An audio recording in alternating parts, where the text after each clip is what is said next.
అవకాశం వచ్చినందుకు నా అభిప్రాయాలు మీరు చెప్పొచ్చు, నాయకుల అభిప్రాయాలు తెలుసుకోవచ్చు, ఒకరి గురించి ఒకరు తెలుసుకోవాలంటే అవకాశం నాకు ఇవాళ కలిగింది. అంటే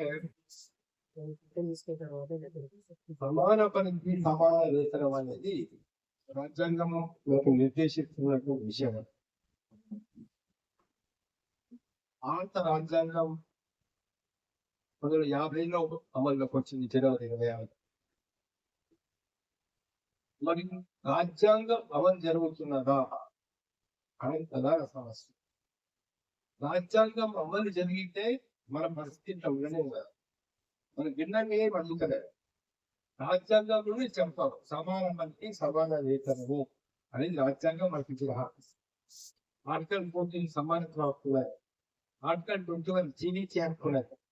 ఆదేశ సూత్రాలలో చాలా విషయాలు అంటే ఏ వ్యక్తి కూడా ప్రమాదాలకు గురి అయ్యేటటువంటి పరిస్థితి ఉండకూడదు, ఉండకుండా మేనేజ్మెంట్ అన్ని రకాలైనటువంటి ఒక భద్రతా చర్యలు తీసుకోవాలి. మేనేజ్మెంట్ ఒక బాధ్యతనే అక్కడ అనేది కూడా మనకు రాజ్యాంగం కలిపి. ఇట్లా ఏంటంటే చాలా హక్కులు మనకు ఉన్నాయి. కానీ దురదృష్టం ఏంటంటే ఈ హక్కులు కూడా ఇది అమల్లోకి రావడం, చాలా హక్కులు అమల్లోకి రావడం. ఎక్కడైతే కొంత మేరకు ట్రేడ్ యూనియన్స్ చాలా బలంగా ఉన్నాయో, బలమైన ట్రేడ్ యూనియన్ ఉద్యమాలు జరిగినటువంటి చోట కొంత బెనిఫిట్ వచ్చింది. బ్యాంక్ ఎంప్లాయీస్ కానీ, రైల్వే ఎంప్లాయీస్ కానీ, టెలిఫోన్ ఎంప్లాయీస్ కానీ, పిఎన్టీ వాళ్ళకి కానీ, వాళ్ళకి సింగరేణి వాళ్ళకి కూడా చాలా సందర్భాల్లో కొంత జరిగినాయి. ఎట్లా ఉందంటే ఎక్కడైతే బలహీనంగా ఉన్నామో అక్కడే ఇబ్బందులు ఎక్కువ ఉన్నాయి. ఉద్యమాలు బలహీనంగా ఉన్నప్పుడు, చైతన్యంగా లేనప్పుడు, ఐకమత్యం లేనప్పుడు, స్పందన లేనప్పుడు, అలాంటి పరిస్థితులలో మనకి ఏంటంటే కొంత న్యాయమైన డిమాండ్ ఉన్నప్పటికీ కూడా అది సాధించుకోవడానికి ఇబ్బంది పరిస్థితి ఉంటాయి. కాబట్టి ఈ సందర్భంగా ఏంటంటే ఒకటి మీది trade union, registered trade union, మరి ఎన్ని యూనియన్లు ఉండే ఆలోచించాలి. రిజిస్టర్డ్ ట్రేడ్ యూనియన్ మీకు సంబంధించినవి, ఆర్టీఐ సంబంధించి 13. అయితే మొట్టమొదటిలో ఈ 13 యూనియన్లను ఒక దగ్గర కూర్చోబెట్టి వీటిలో ఐకమత్యం కోసం మనం ప్రయత్నం చేయాల్సి వస్తుంది. వాళ్ళందరూ గుర్తింపు పొందినటువంటి యూనియన్ ఏదో అది మీరు ఆలోచించాలి. లేదా అన్ని యూనియన్లలో లేదా మెజారిటీ యూనియన్ 13లో 9, 10 వరకు ఒప్పుకున్నట్లయితే ఉదాహరణకు ముందర కూర్చోబెట్టి ఈ పరిస్థితి ఇట్లా ఉంది, ఏం చేద్దామని చెప్పి మీరు ఆలోచించి అందరు కలిసి వెళ్ళి ప్రభుత్వానికి మరొకసారి ఇవ్వడం, లేదా ఒక 2 రోజుల పాటు క్యాంపులో మనకి నిదాన దీక్షలు చేయడం, అన్ని పేపర్లలో పత్రికల్లో మనకి గురించి వచ్చినట్టు మనం తీసుకోవడం, కొంత సోషల్ మీడియాలో బాగా ప్రచారం జరిగిన తర్వాత నేను సమావేశాలు మీటింగ్లు పెట్టుకున్నప్పుడు కొంచెం ఎక్కువ మంది దానిలో పాల్గొనేటటువంటి విధంగా మనం చేయాల్సిన అవసరం ఉంది. సరే కాబట్టి ఏదో మార్నింగ్ టైంలో పెట్టుకోవడము, లేదా ఈవినింగ్ 4, 5 తర్వాత పెట్టుకోవడం. ఇప్పుడు ఎండాకాలం కాబట్టి కొంచెం సాయంత్రం 6 తర్వాత అలాంటి కార్యక్రమాలు పెట్టుకోవడం లాంటివి చేస్తే కొంచెం ఎక్కువ మంది కార్యక్రమం వచ్చే అవకాశం ఉంటుంది. కాబట్టి మొదలు మీరు నా సజెషన్ ఏంటంటే మిగతా యూనియన్ వాళ్ళందరితో కలిసి కూర్చొని వాళ్ళకి సమావేశానికి పిలిపించి వాళ్ళ అభిప్రాయాలు తీసుకొని ఐక్యంగా పోరాడదాము అనే స్లోగాన్ తీసుకోండి. ఐక్యంగా పోరాడదామనే స్లోగానికి ఎవరెవరు కలిసి వస్తారు అనేదాన్ని ఒకటి తీసుకోండి. ఒకసారి ఐక్యత కనుక ఏర్పడిన తర్వాత మనం కార్యాచరణ రూపొందించుకోవచ్చు. కార్యాచరణ రూపొందించుకున్నప్పుడు ఫస్ట్ మళ్ళీ ఒకసారి మరి అన్ని యూనియన్ల సంతకాలు తీసుకొని ప్రభుత్వానికి విజ్ఞాపన పత్రం మళ్ళీ ఒకసారి ఇద్దామా అని ఆలోచించి విజ్ఞాపన పత్రం ఇవ్వడం, ఒక అంగర్ స్ట్రైక్ లాంటిది ఒక 1 వీక్ 10 days చేయడం, మొత్తం కార్మికులందరికీ కూడా ఆ విషయం తెలిసేటట్లు చేయడం, ఆ క్యాంప్ దగ్గరికి కూడా రోజు కనీసం ఒక 100 మంది 2200 మంది ఆ నిరాదీక్ష క్యాంప్ దగ్గరికి వచ్చేటట్టు మనం చేయడం, వాళ్ళందరికీ ఒక చైతన్యం కలిగించడం. ఇది చేసి అందరూ ఏముంది ప్రభుత్వం నుంచి కానీ మిగతా వాళ్ళ చూసుకొని ఈరోగా చర్చల గురించి మాట్లాడితే ఓకే, లేకపోతే కొంచెం మనం అడ్వకేట్లను కూడా కలుసుకొని మాట్లాడదాం. నేను కూడా 2015లో రిటైర్ అయ్యాను. మరి లేటెస్ట్ గా ఇప్పుడు ఏమున్నది పరిస్థితి అనేది చూసుకుందాం. ఎసెన్షియల్ సర్వీసెస్ కింద కూడా వస్తుంది మనది దానిలో. అలాంటప్పుడు ఏం చేయాలా, ఎట్లా చేయాలని ఆలోచించి అయితే సమ్మె అనేది కార్మికులకు ఉన్నటువంటి యొక్క హక్కు, ఒక ప్రాథమిక హక్కులు ఎట్లయితే ఉంటారో సమ్మె చేయడం అనేది కూడా కార్మికుల హక్కు. జీరోది కాదు, అది స్వతంత్రం రాకంటే మొదలే 1947 లోనే మనకు ఆ హక్కు, ఇండస్ట్రియల్ డిస్ప్యూట్ యాక్ట్ లోనే ఆ హక్కు ఇవ్వడం అనేది జరిగింది. కాబట్టి దానికి కొన్ని పద్ధతులు ఉన్నాయి. ఏ పద్ధతులు అనుసరించాలా, ఎట్లా అనుసరించాలా అంటే ఈ మొత్తం గ్రౌండ్ వరకంతా ఒక నెల రోజులు 2 నెలలు చేసి 1 month చేసిన తర్వాత అప్పుడు ఆలోచించి పరిస్థితిని మనకి అవుతుందో లీగల్ పొజిషన్ కూడా బాగా ఎగ్జామ్ చేసి సమ్మె నోటీస్ ఇవ్వాలి. సమ్మె నోటీసు వాళ్ళకి ఇష్టం, కమిషనర్ ఆఫ్ లేబర్ కి ఇష్టం, ఆ కన్సర్న్ డిపార్ట్మెంట్ వాళ్ళకి ఇష్టం, అందరికి ఇష్టం. అందరికి అన్ని లేబర్ డిపార్ట్మెంట్ కి ఇవ్వాల్సిందే, గవర్నమెంట్ కూడా ఇవ్వాల్సిందే, ఎలక్ట్రిసిటీ డిపార్ట్మెంట్ కూడా ఇవ్వాల్సిందే. ఎలక్ట్రిసిటీలో ఎవరెవరు అధికారులు బాధ్యులు అందరికి కూడా ఇవ్వాల్సిందే. ఇచ్చిన తర్వాత చట్టం ఏమని చెప్తుందంటే కంపల్సరీ కన్సిలియేషన్ జరగాల. కన్సిలియేషన్ అంటే కమిషన్ ఆఫ్ లేబర్ పిలిపించి అటు మీ యొక్క డిపార్ట్మెంట్ వాళ్ళని, ఎలక్ట్రిసిటీ డిపార్ట్మెంట్ వాళ్ళని, వాళ్ళ అధికారుల్ని, మీ యూనియన్ నాయకుల్ని పిలిపించి ఆయన చర్చించాల. ఒక మీటింగ్ ఆఫ్ 2 మీటింగులు, 3 మీటింగులు, 4 మీటింగులు హోల్డ్ చేసి ఆయన కన్సిలియేషన్ ప్రొసీడింగ్ సంప్రదాయం అంటే ఇద్దరికి మధ్య రాజీ కుదిర్చేటటువంటి ఒక ప్రయత్నాలు, ఇద్దరికి సంజాయించి, ఇద్దరికి నచ్చజెప్పి ఒక అంగీకారానికి వచ్చేటువంటి ప్రయత్నాలని కన్సిలియేషన్ ప్రొసీడింగ్స్ అంటున్నారు. ఈ కన్సిలియేషన్ ప్రొసీడింగ్స్ జరిగేటప్పుడు మీకు కొన్ని హక్కులు ఉంటాయి, ప్రభుత్వానికి కొన్ని హక్కులు ఉంటాయి, అంటే మీ డిపార్ట్మెంట్ కొన్ని హక్కులు ఉంటాయి. ఏముంటుందంటే కన్సిలియేషన్ ఉన్నంత కాలం మీరు సమ్మెను పోవడానికి వీల్లేదు. ఇది సిస్టమ్ ఇది. ఫర్ ఎగ్జాంపుల్ జూన్ 5వ తారీఖు 6వ తారీఖు మీరు నోటీస్ ఇచ్చారు. ఇచ్చిన తర్వాత అది లేబర్ డిపార్ట్మెంట్ కన్సిలియేషన్ మీటింగ్ పెట్టింది జూన్ 25కు. ఈ 15 రోజులు అయిపోయినా కూడా మీరు సమ్మె మీద పోవడానికి మీకు హక్కు లేదు. మీకుండే హక్కులు ఏమిటంటే కన్సిలియేషన్ పెండింగ్ లో ఉన్నప్పుడు ప్రభుత్వం కానీ డిపార్ట్మెంట్ కానీ ఏ కార్మికుడి మీద చర్య తీసుకోవడానికి వీలేదు. యూనియన్ నాయకులు ట్రాన్స్ఫర్ చేయడము, లేకపోతే ఇంపోర్ట్ చేయడము, సస్పెండ్ చేయడము, డిస్మిస్ చేయడము, ఇంపోర్ట్ చేయడము, అది వాళ్ళు చేయడానికి ఇలాంటి హక్కు గవర్నమెంట్ డిపార్ట్మెంట్ అధికారులకు ఉండదు. యాజ్ ఇట్ ఈస్ వచ్చారు అంతే. చర్చలు జరుగుతున్నాయి, ఆ చర్చలలో ఏదో ఒకటి తేలంటే కూడా అట్లా. ఒక నెల రోజులు చర్చలు జరిగిన తర్వాత చర్చలు ఫెయిల్ అయినాయి అని కనుక కమిషనర్ ఒక రిపోర్ట్ ఇవ్వాలి. చర్చలు ఫెయిల్ అయిన కమిషనర్ రిపోర్ట్ ఇచ్చేసిన తర్వాత అప్పుడు మీకు సమ్మె మీద పోయేటువంటి అధికారం ఉంటుంది. అది లీగల్ సమ్మె అంటున్నారు. ఆ సమ్మెను ఎవరు కూడా ఇది ఇల్లీగల్ సమ్మెను కానీ, ఈ సమ్మె చేసేందుకు ఉద్యోగం తీసేస్తామని కానీ, ఈ సమ్మె చేసేందుకు మీ మీద కేసులు పెడతామని కానీ అట్లా చేయడానికి వీల్లేదు. సో ఇప్పుడు లీగల్ స్ట్రైక్ మీద మనం పోయేటువంటి అవకాశం ఉంటుంది. బహుశా మీరు లీగల్ స్ట్రైక్ దగ్గర పడి లేక ఒక రోజు కొన్ని గంటలు మీరు స్ట్రైక్ చేసి ఎలక్ట్రిసిటీ సప్లైకి డిస్ట్రప్షన్ వస్తున్నది, ఇబ్బందికర పరిస్థితులు ఏర్పడుతున్నాయి ప్రభుత్వానికి అంటే బహుశా ఇమీడియట్ గా గవర్నమెంట్ ఏదో మీ డిపార్ట్మెంట్ మీకు లొంగిపోయే పరిస్థితి వచ్చే అవకాశం ఎక్కువ. కానీ ఇక్కడ మీరు అంతవరకు మీరు ఏం చేయాలంటే 20,000 మంది కార్మికుల్లో అట్లీస్ట్ 19,800 మంది మీ పక్షాన ఉండేటట్టు మీరు స్ట్రైక్ అనేది అంటే 19,000లో 9,000 మీ వైపు ఉంది, 11,000 మళ్ళా డ్యూటీలకు పోతామనంటే సక్సెస్ కాదు. ఈలోగా మనందరం మీరు ఎంత నచ్చ చెప్తారో నచ్చ చెప్పండి, ఏమి చెప్తారో చెప్పండి, మన భవిష్యత్తు మన జీవితాలు కాబట్టి కంపల్సరీ దీన్ని ఉండాల్సింది అని చెప్పి ఆ ఐకమత్యం తీసుకురావాలి. మొత్తం కార్మిక ఐకమత్యం తీసుకొచ్చినప్పుడు మీరు స్ట్రైక్ నోటీస్ ఇచ్చి స్ట్రైక్ పోయే పరిస్థితులు వస్తే 20,000 మంది కార్మికుల్లో కనీసం 19,000 మంది కార్మికులు మీరంట ఉంటారు కంపల్సరీ. ఉంటే వాడి జేజమ్మ కూడా దిగొస్తాడు. దిగొస్తాడు. కాబట్టి అవుతుందో ఐకమత్యం అనేది చాలా ముఖ్యం. ఇది ఇవన్నీ విషయాలు ఉన్నాయి. మీరు ఎప్పటికప్పుడు మీరు కనుక కలిసినట్టయితే మాట్లాడదాం. మరి అది ఒకవేళ స్ట్రైక్ నోటీస్ ఇచ్చే పరిస్థితి వచ్చినప్పుడు మటుకు ఒక సీనియర్ అడ్వకేట్ మొదలై మనం మాట్లాడుకొని ఒక అడ్వకేట్ కూడా మనం మాట్లాడుకొని మరి ఆ లీగల్ పొజిషన్ ఆయనతో కూడా చర్చించి అవన్నీ చూసి దాని ప్రకారంగా మనం పోవాలా. చట్ట ప్రకారంగా పోవాల్సిందే.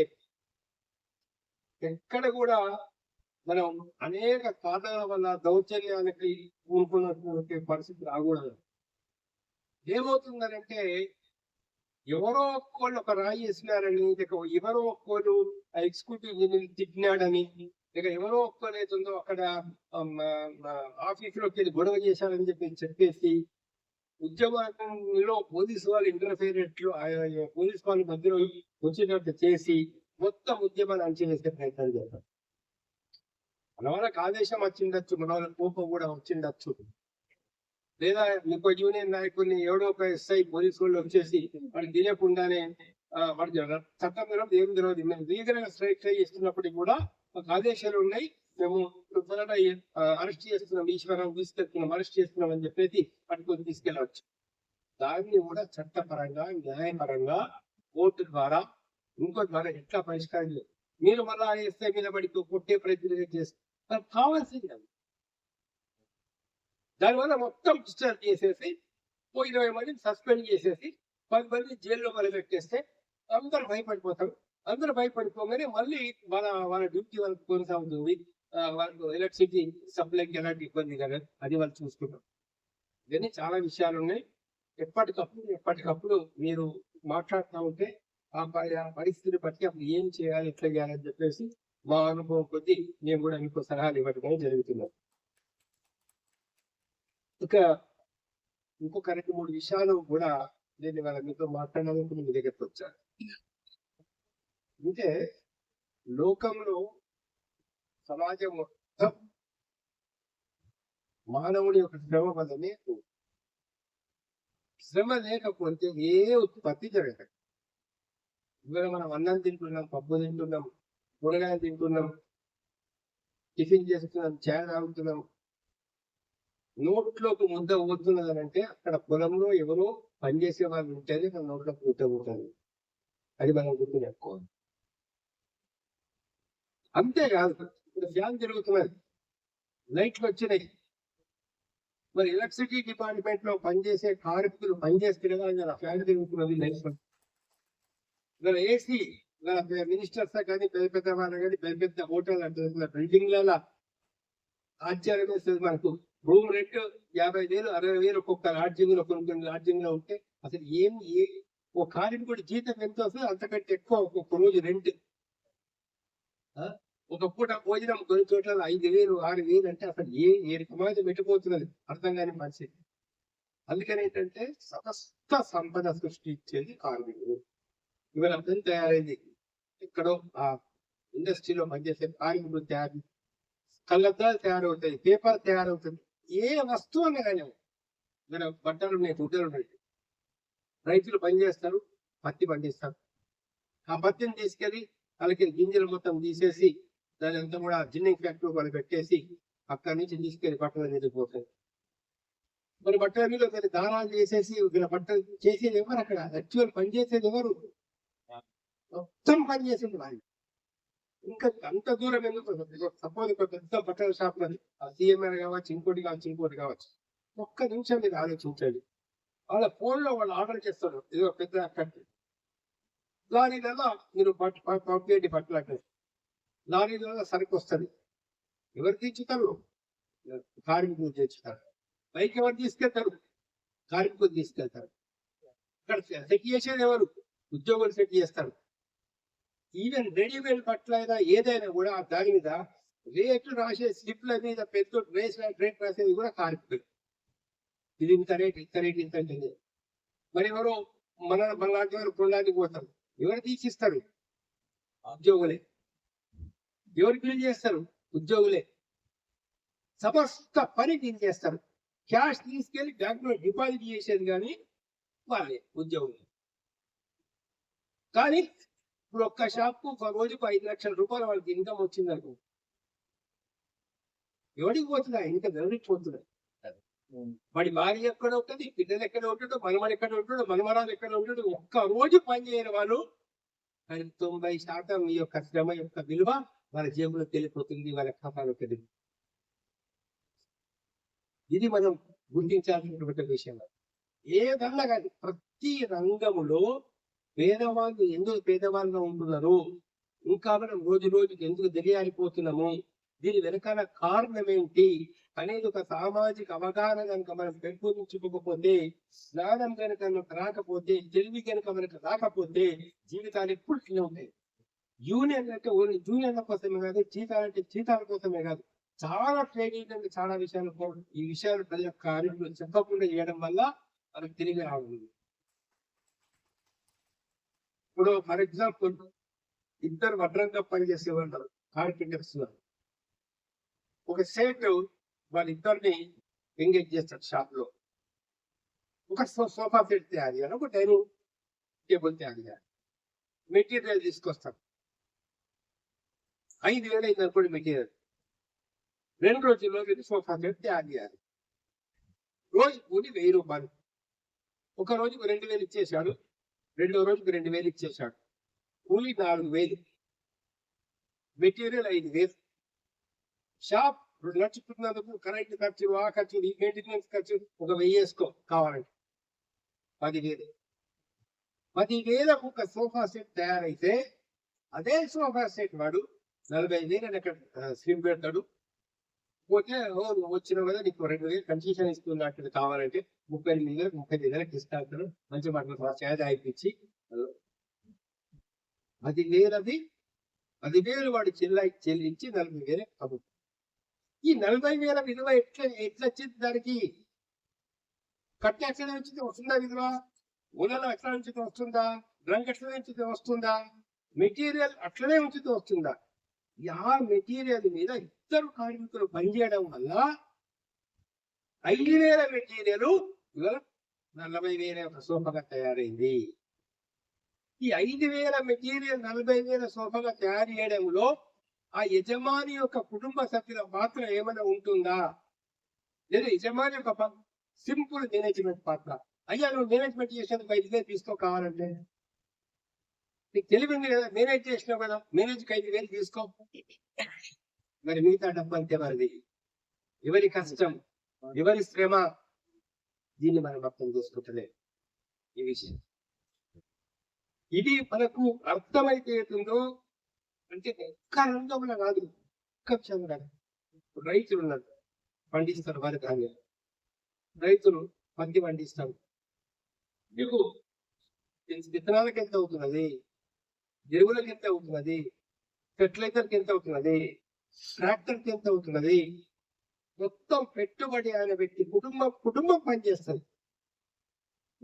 కౌలుదారి రైతులైతే మొత్తం పాపం ఇంటి వాళ్ళు పనిచేస్తారు. అందులో చేసి మార్కెట్కు ధాన్యం వస్తుంది, లేక మార్కెట్కి పత్తి వస్తుంది.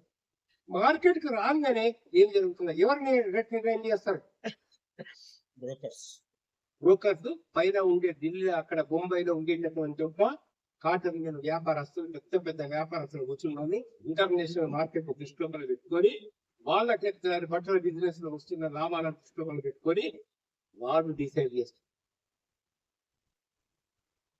శ్రమ చేసే కార్మికుడు సోఫా తయారు చేసిన, కుర్చీ తయారు చేసిన, టేబుల్ తయారు చేసిన, పెన్ తయారు చేసిన, తయారు చేసేవాడు ఎప్పుడు రేట్ నిర్ణయం చేయడు. తయారు చేసేవాడు ఎప్పుడు రేట్, తయారు చేసేవాడు ఆ రేటే కాదు, వస్తువు రేటే కాదు, తనకి ఎంత కూలి రావాలా అది కూడా ఎంత చేతులు లేదు. నాకెంత ఈ రోజుకి ఎంత కూలి కావాలా? 100 ఫ్లాట్లు అపార్ట్మెంట్ కడతారు, ఒక 20 మంది కార్మికులు కలిసేసి. హలో, మీరు తీరుగా ఉంటే లెక్కలు చేసుకోండి. సిమెంట్కి ఎంత అయింది, మెటీరియల్కి ఎంత అయింది, ఇటుకకి ఎంత అయింది, రాళ్ళకి ఎంత అయింది, దేనికి ఎంత అయింది, దేనికి ఎంత అయింది. 20 మంది మీరు పని చేసినందుకు, 30 మంది పని చేసినందుకు దాని శ్రమ కలవడం, దానికి విలువ ఎంత అయింది? ఆయన మొత్తం పెట్టుబడి పెట్టింది ఎంత? 10 కోట్లు అనుకోండి. మరి ఎంత వస్తున్నది దాని మీద?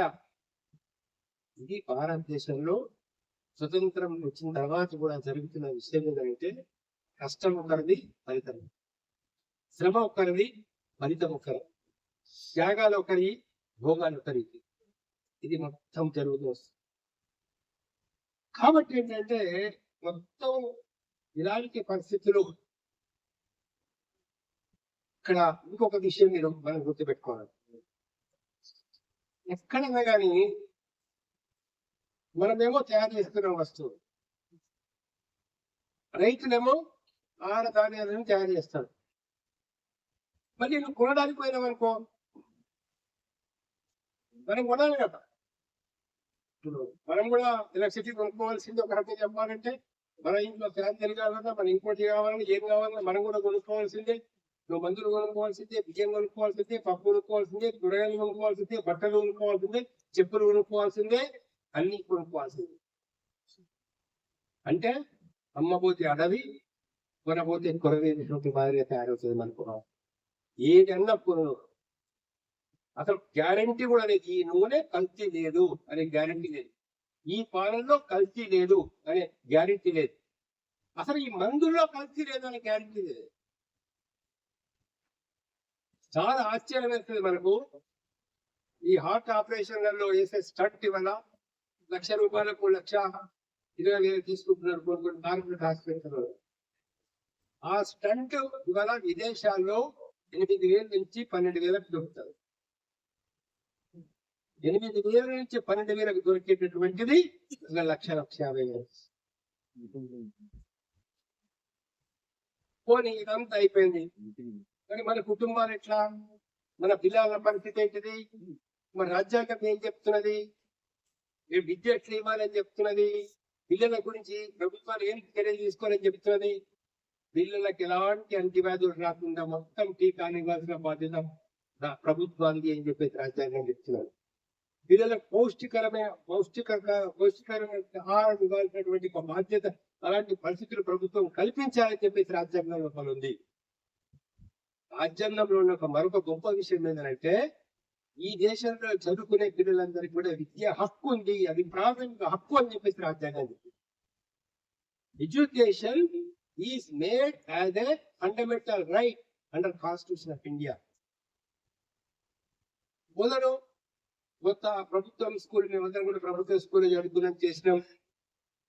ఎప్పుడైతే అందరూ చదువుకుంటున్నారో, పేదవాళ్ళందరూ కూడా చదువుకుంటున్నారో, 2 ప్రాబ్లమ్స్ ఏర్పడ్డాయి ప్రభుత్వానికి. ఒకట నిరుద్యోగం వస్తున్నది, రెండవదా వీళ్ళు చదువుకుంటున్నారు చాలా మంది. అత్యంత పేద వర్గాలకి వచ్చిన వాళ్ళు ఎక్కువ చదువుకుంటే చాలా డేంజర్. హలో, కాబట్టి వీళ్ళని ఇక్కడ ఆపాలా, ఇది అర్థంగా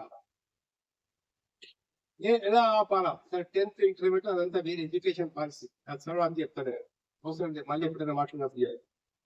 తర్వాత ఏం చేస్తున్నారంటే, ఎడ్యుకేషన్ లో గవర్నమెంట్ స్కూల్స్ కి ఇచ్చే బడ్జెట్ క్రమంగా తగ్గించుకుంటూ వస్తుంది. మన కేంద్ర ప్రభుత్వం విద్యకి ఇచ్చే బడ్జెట్ 2.8, రాష్ట్ర ప్రభుత్వం 7.6 7.8 వస్తుంది బడ్జెట్ లో రాష్ట్ర ప్రభుత్వం. అనేక దేశాలలో విద్యకు 25% ఇస్తారు, బడ్జెట్ లో 20 to 25% ఇస్తారు. ఎట్లా ఉంటుందంటే అక్కడ పరిస్థితి, మన ఇంటికే బస్సు వస్తుంది, స్కూల్ బస్సెస్, బ్రహ్మాండమైన బస్సులు, ఏసీ బస్సులు ఉంటాయి. ఏ కులం కానీ, ఏ మతం కానీ, ఏ ఉద్యోగం అని చేసుకో, ఏ పనైనా చేసుకో, సేమ్ స్కూల్, సేమ్ ఫుడ్ పిల్లలు తీసుకెళ్తారు. బ్రేక్ఫాస్ట్, న్యూట్రిషియస్ బ్రేక్ఫాస్ట్ ఇస్తారు, అంటే పౌష్టికమైనటువంటి మంచి టీచింగ్, అక్కడ మంచి ఎన్విరాన్మెంట్, అన్ని రకాల పిల్లలు డెవలప్ అయ్యేటట్లు, మానసికంగా డెవలప్ అయ్యేటట్లు, శారీరకంగా డెవలప్ అయినట్లు గేమ్స్, ఆటలు అవన్నీ పెట్టించి మధ్యాహ్నం బ్రహ్మాండమైన భోజనం. ఈవినింగ్ మనకి స్నాక్స్ లాంటి ఇచ్చిన తర్వాత ఇంటికి వెళ్ళేటటువంటి పిల్లలు ఇంటికి పంపిస్తారు. ఏదైనా తల్లిదండ్రులు కానీ నేను లేకపోతే పర్వాలేదు, హాస్టల్ ఉన్నా పర్వాలేదు అనుకుంటే అక్కడే హాస్టల్ చదువుతుంటాం. ఏ కార్మికుడి పిల్లలకి, ఏ ఉద్యోగి పిల్లలకి తన పిల్లల చదువు కోసము ₹1 కూడా ఖర్చు పెట్టుకోవాల్సిన అవసరం లేదు. అంటే పేదరికం వల్ల చదువుకోలేకపోతున్నాడు అనే పరిస్థితి ఉండదు. మరి వల్ల ఒక గ్రేడ్, ఇంకా పెద్ద స్కూల్స్ ఉంటాయి. మన పిల్లల్ని ఆ స్కూల్ అడ్మిషన్ ఇప్పించగలమా? ఎల్కేజీ అడ్మిషన్ కు 2 లక్షలు తీసుకుని స్కూల్స్ ఉన్నాయి. ఎల్కేజీ అడ్మిషన్ 2 లక్షల నుంచి 5 లక్షలు ఎల్కేజీలో. నెల ఫీజు 20,000 30,000 మరి 50,000 ఎంత ఉంటుందో తెలియదు పరిస్థితి. అంటే ఎవరికి పోతున్నది విద్య? క్రమంగా ప్రైవేట్ ఎందుకు వస్తున్నది? నారాయణ వచ్చే, శ్రీ చైతన్య వచ్చే, ఇంకోటి వచ్చే ప్రతి గల్లీ ప్రైవేట్ స్కూల్, ప్రైవేట్ కాలేజీలు, ప్రైవేట్ కోచింగ్ సెంటర్లు, ప్రైవేట్ యూనివర్సిటీలు వల్ల ఎక్కడ పోయినా మరి ఎవరు నిర్ణయం చేస్తారు? ఏమవుతున్నది ఇక్కడ? ఎట్లా చేస్తారు తెలుసా? గవర్నమెంట్ స్కూల్ ఉంది, 2 మ్యాథ్స్ టీచర్లు ఉన్నారు, 2 సైన్స్ టీచర్లు ఉన్నారు. ఒక మ్యాథ్స్ టీచర్ ట్రాన్స్ఫర్ వెళ్ళిపోయాడు అనుకోండి, అక్కడ సైన్స్ టీచర్ వెళ్ళిపోయాడు, ఎమ్మెల్యే పోబడికి అక్కడ 4 స్కూల్స్ ఉన్నాయి. వాళ్ళు దీవు అందరు కలిసి మాట్లాడుకుంటారు. ఇక్కడ మ్యాథ్స్ టీచర్ పంపించదు, గవర్నమెంట్ స్కూల్ మ్యాథ్స్ టీచర్ రాడు, సైన్స్ టీచర్ పంపించదు, సైన్స్ టీచర్ రాడు.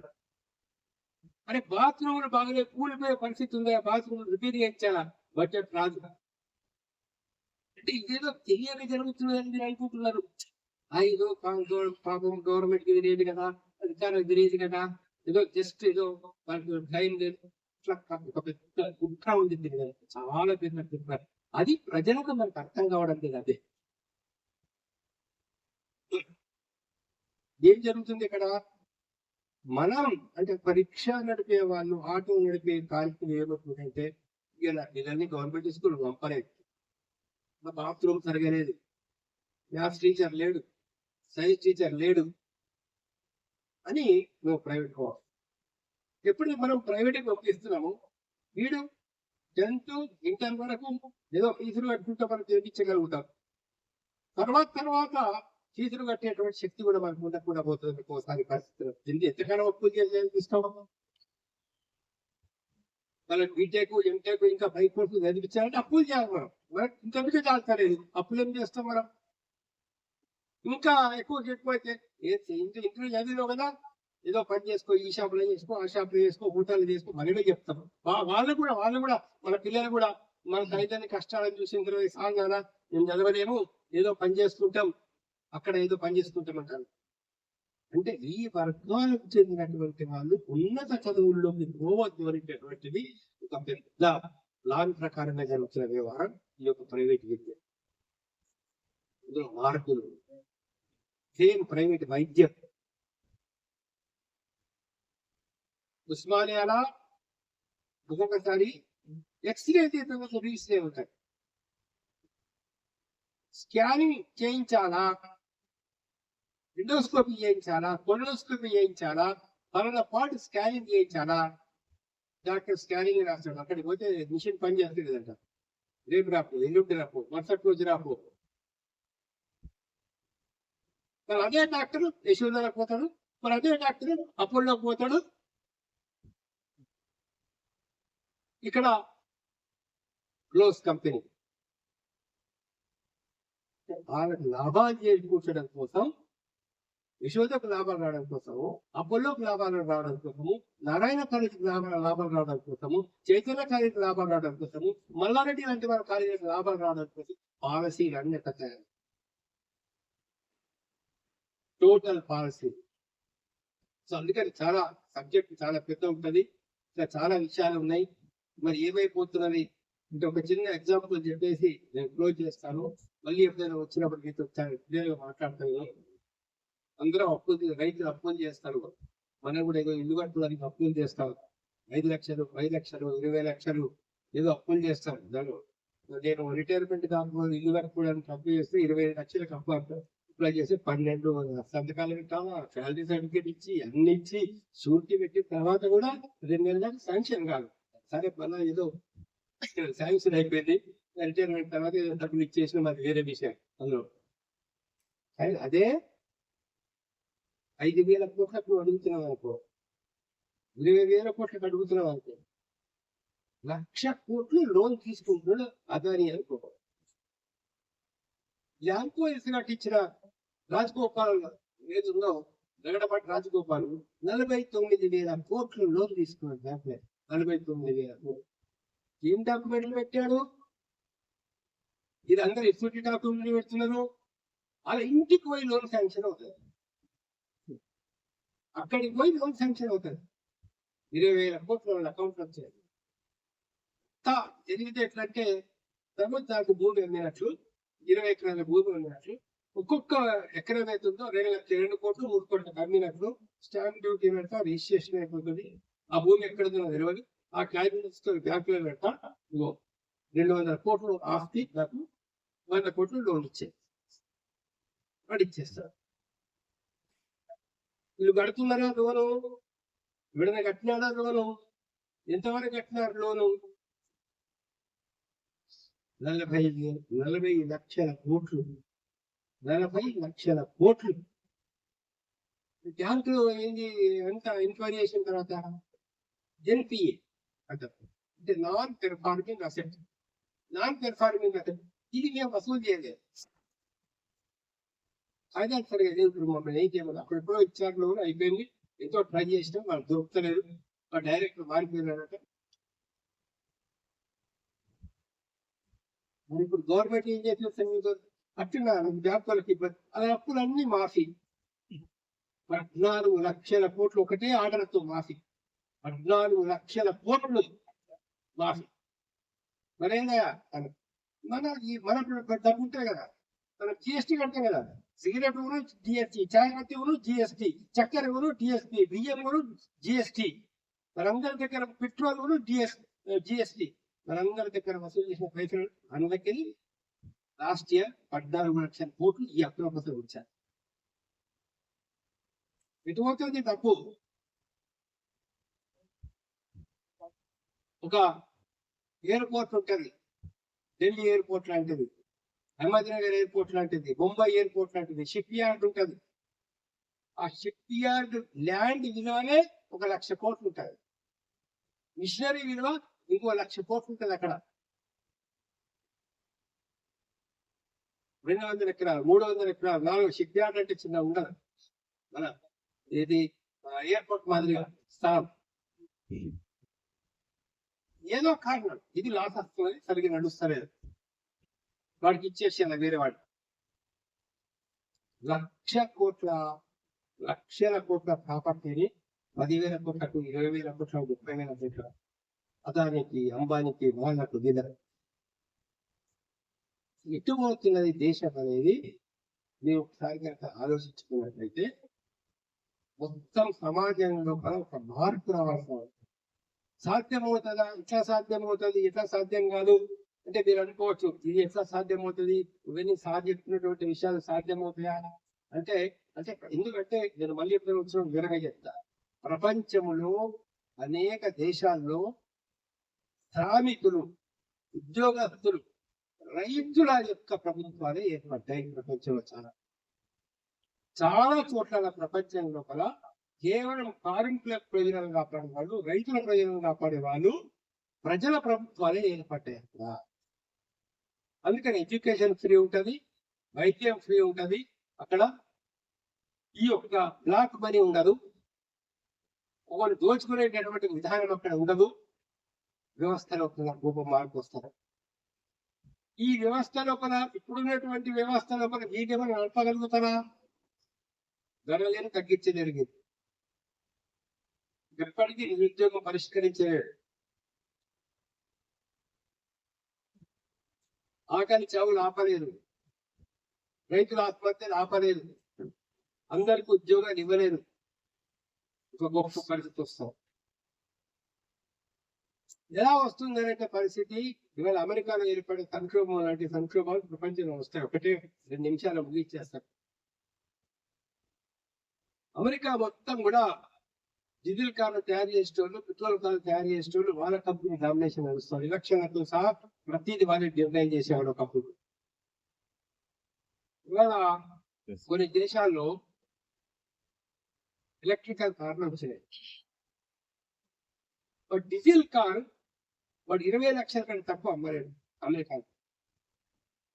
కానీ ఎలక్ట్రికల్ కార్ 10 లక్షలకే ఇస్తున్నాడు.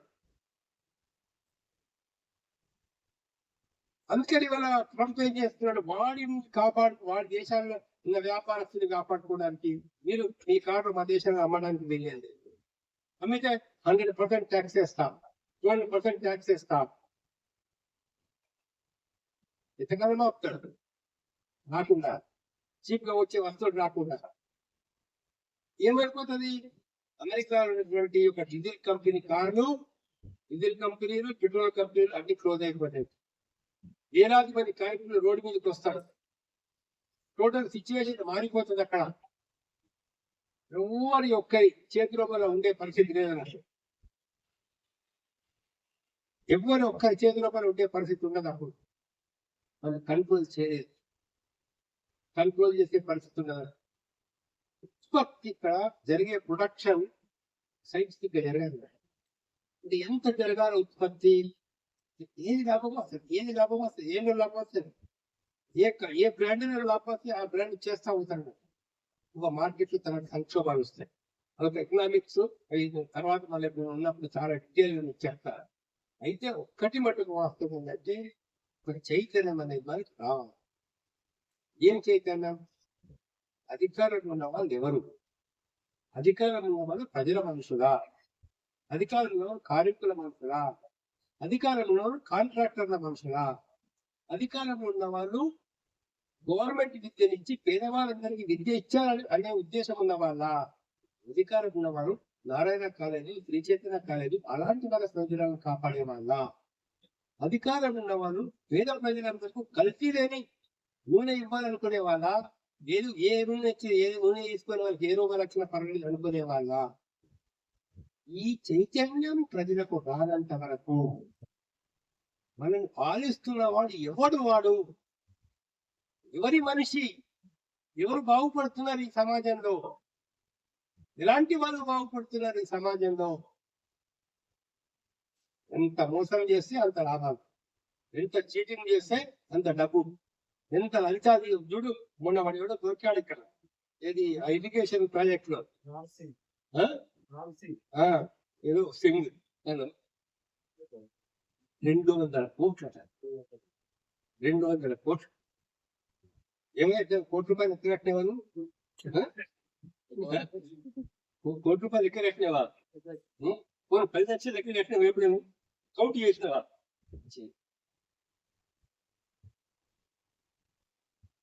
100,000 అయితే 1 లక్ష, 100 లక్షలు అయితే 1 కోటి. నేను అనుకుంటే ఇక్కడ ఉన్న వాళ్ళని కూడా 5 లక్షలుగా కౌంట్ చేసి ఉంటాను అన్నాడు. జిందగీలో మన చాలా కష్టం. అన్నాడు సినిమాల పాటలు, బ్యాంకులో కార్లు, బ్యాంకులో డబ్బులు ఉన్నాయి, రోడ్ల మీద కార్లు ఉన్నాయి, తల్లి పెళ్లి చేసుకుంటున్నాడు.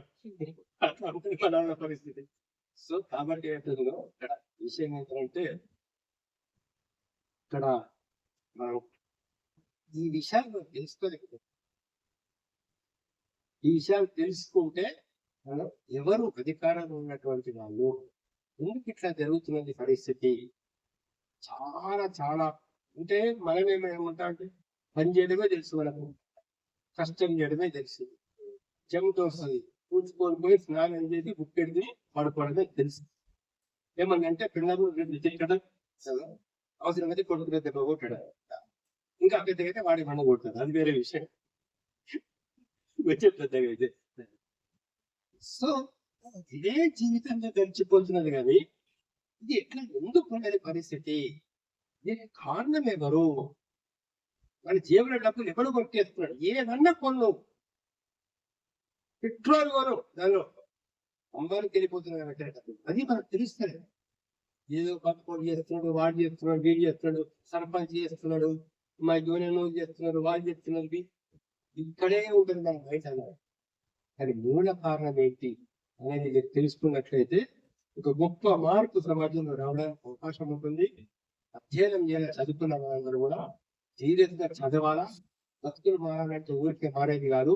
అందులో ఒక నిజంగా అంబేద్కర్ కోరుకున్నటువంటి రాజ్యాంగంలో అమలు జరగాలని కూడా చాలా కష్టమైన పని.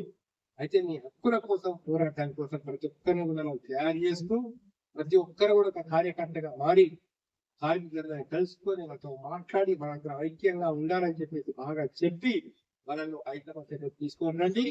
మీరు ఐక్య పోరాటాలు చేసే సందర్భంగా అటు కూడా నా శక్తి మేరకు నేను మీతో పాటు ఉంటానని చెప్పి ప్రార్థన